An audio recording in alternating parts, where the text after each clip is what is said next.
మంచు మనోజ్కి విష్ణుకి గొడవ అది మోహన్ బాబుకి అత్యంత ప్రేమపాత్రుడు నేను అనేది విష్ణు లేదు మోసం చేస్తున్నాడంటూ మనోజు నడిచిన ఆస్తుల వివాదం నడిచింది.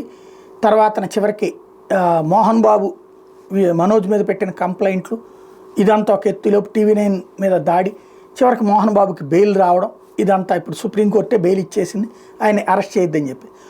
ఇప్పుడు ఆ తర్వాత మనోజ్ వచ్చేటప్పటికి మొన్న మధ్యన మనోజ్ని పోలీసులు పిలిపించి మీ నాన్న జోలికి వెళ్ళొద్దు, ఆయన ఇంట్లో ఆయనకి ఇష్టమైతే ఉండటం లేతే లేదు అని చెప్పుకొచ్చారు.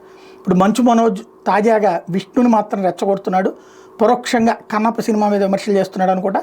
సినిమా బడ్జెట్ ఎంత అనేది ఎవరు చూడరు, సినిమా బాగుందా లేదనేది కీలకం అంటూ వ్యాఖ్యలు. నన్ను ఏం చేసిన అభిమానులు గుండెల నుంచి వేరు చేయలేరు, నేను చెట్టు పేరు చెప్పి కాయలు అమ్ముకోను, న్యాయం కోసం ఎంత దూరమైనా వెళ్తా అన్నటువంటిది. ఇప్పుడు అభిమానులు విష్ణుకు కూడా ఉంటారు కదా, ఉట్టి మనోజ్కే ఉంటారా?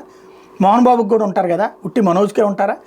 మనోజ్ అభిమానులు వాళ్ళని అభిమానించరా? ఈ చిత్ర విచిత్రమైనటువంటి భ్రమల నుంచి బయటపడకపోతే అదొక భ్రమల సిండ్రోమ్తోనే సరిపోతుంది.